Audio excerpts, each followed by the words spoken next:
China is intensifying efforts to expand its computing power infrastructure to drive innovation and bolster technological capabilities across industries.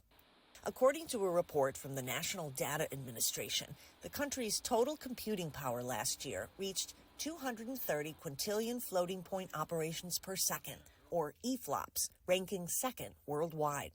Some of that power is being generated at this supercomputing center in the eastern city of Jinan, where scientists used it to create a model of a section of the Yellow River for hydrological and environmental research purposes. We need a system to assess how to balance between carbon emissions reduction and industrial upgrading. The newly developed Yellow River simulator will help us with targeted carbon emissions reduction, flood prevention, disaster reduction, and green development. As local governments around the country step up efforts to make computing power accessible even to smaller enterprises, experts say more and more industries and businesses stand to benefit. An inclusive and easy-to-use new diagram for computing power is taking shape.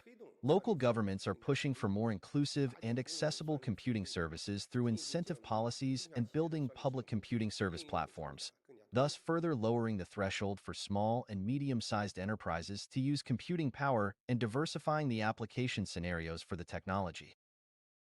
According to an action plan published last year, China aims to achieve a total computing power of over 300 EFLOPS by 2025.